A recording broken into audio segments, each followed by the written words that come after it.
यह केवल एक शहर ही नहीं, एक एहसास है। मंजिल तो तेरी यही थी, बस जिंदगी गुजर गई आते आते।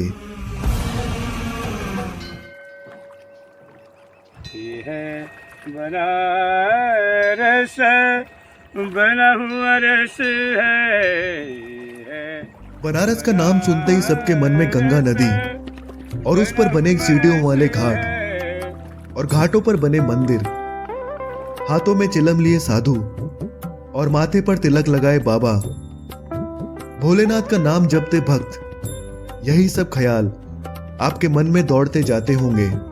यह शहर जिसे कभी हम काशी, कभी बनारस तो कभी वाराणसी बुलाते हैं, यह केवल एक शहर ही नहीं, एक एहसास है।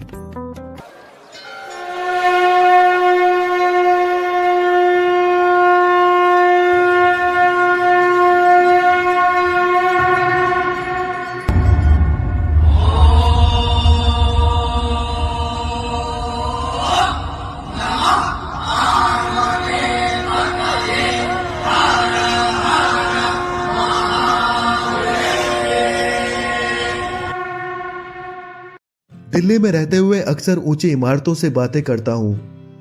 भाग दौड़ भरी जिंदगी में मन से बस एक ही आवाज आती है, रुकना मत, अभी बहुत दूर जाना है। तो दोस्तों, अगली सुबह मैं पहुंचा बनारस, मोहब्बत का शहर। यहाँ के खान पान का रस इतना रसीला है कि यहाँ की तमाम खान पान की चीजें आपको अपनी ओर आकर्षित करती है। तो आइए आपको मैं ले चलता हूँ बनारस के उन खूबसूरत किनारों पर, जिन्हें मैं अनएक्सप्लोर्ड तो नहीं कहूंगा, लेकिन हाँ, इसमें कोई शक नहीं कि यह सभी शहरों से हटकर है। कुछ तो अलग है यहाँ, जहाँ आपको कभी भी जाने का आनंद मिलेगा। यह आपको अपने बवंडर में खींच लेगा। आप खो से जाएंगे इसकी खूबसूरती में और आपको आश्चर्य होगा कि आखिर हुआ क्या। कुछ ऐसा ही महसूस किया मैंने 80 घाट पर। गंगा नदी के साथ में एकदम बह सा गया। इस शहर को धार्मिक नहीं कहेंगे, ये अद्भुत शहर है। अद्भुत इसलिए, जब भी आप खोने लगे तो बस एक हाथ में गंगा के जल को महसूस तो करिए, फिर से उठने की चाह जाग उठेगी। बनारस के रस में कई तरह के रस का मिश्रण है। यहाँ रहा नहीं जाता, बल्कि जिया जाता है। अपने अंदर के खुद से मिलने का शहर। इस शहर में सब गुरु है, चेला कोई नहीं। इस बात का परिचय आपको यहाँ के लोगों की यूनिकनेस में दिख जाएंगे। महादेव इस शहर के रचयिता है। यह शहर महादेव के त्रिशूल पर स्थित है। वैसे तो बनारस की हर गली, हर नुक्कड़, सड़क पर आप महादेव को करीब से महसूस करेंगे। हर कदम पर कानों में स्पिरिचुअल, एंसेंट, वाइब्रेंट रिचुअल्स की गूंज सुनाई देगी।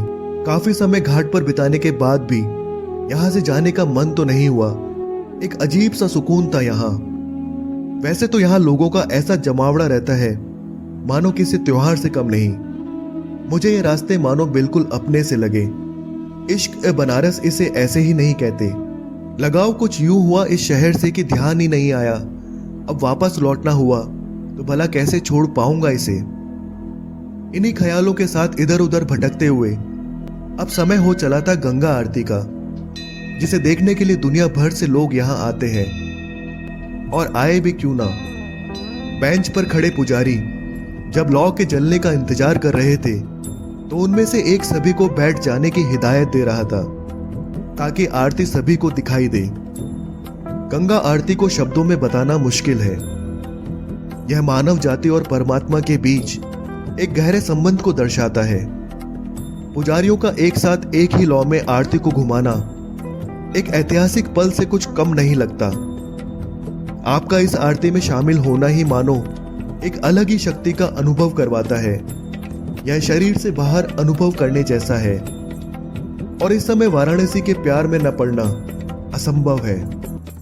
श्री बापू जी महाराज की जय, श्री सत्य साईं बाबा की जय, श्री शोभा माता की जय। सांग बने बच्चे, रंग बिरंगी साड़ियां पहने महिलाएं, उत्सुक पर्यटक, आप यहाँ हर किसी को पा सकते हैं।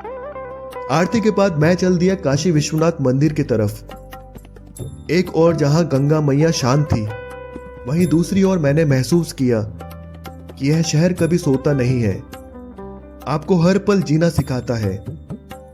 रात को मानो इस शहर की चकाचौंध और बढ़ जाती है। मैं हर एक चीज को बड़े ही जिज्ञासा के साथ अपनी आंखों में कैद कर रहा था।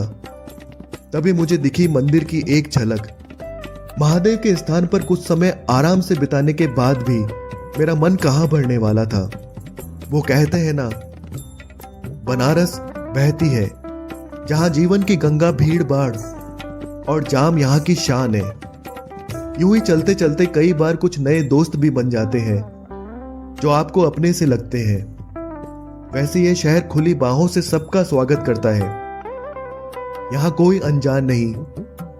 भीड़ के बीच बीच में कोई ना कोई चिल्लाता है, हर हर महादेव, हर हर महादेव। फिर क्या, मैंने भी खुले मन से सबको अपना ही मान लिया और कहता गया, हर हर महादेव, हर हर महादेव, घर घर महादेव, ओम नमः शिवाय। जोर से बोलो बोम। हर हर महादेव, हर महादेव, जोर से बोलो हर हर हर महादेव, जोर से बोलो हर हर महादेव, हर महादेव, हर हर महादेव, हर महादेव, और जोर से हर हर हर महादेव। पूरे दिन के बाद अब मुझे भूख का एहसास हुआ। जब मैंने तरह तरह के स्टॉल्स और स्नैक्स देखे, पान के बिना तो यह शहर बिल्कुल अधूरा है, तो ले लिया पूरा स्वाद। और आगे बढ़ते हुए अब जो मैंने देखा, शायद वही असली जीवन का सार है। मणिकर्णिका घाट, जहां 24 घंटे चिताएं जलती है। इस घाट के बारे में कहा जाता है कि भगवान शिव यहां खुद आत्माओं को मोक्ष का रास्ता दिखाते हैं। हर 5 मिनट में एक नया शव घाट पर लाया जाता है। एक चिता पर शरीर की चमड़ी को जब मैंने पिघलते हुए देखा तो बस देखता रह गया। यह जिंदगी क्या है, इस सवाल की परतें धीरे धीरे मेरी आंखों के सामने खुल रही थी। और बस एक आवाज मेरे कानों में गूंजी कि एक दिन आपको भी यहीं आना है। मंजिल तो तेरी यही थी, बस जिंदगी गुजर गई आते आते।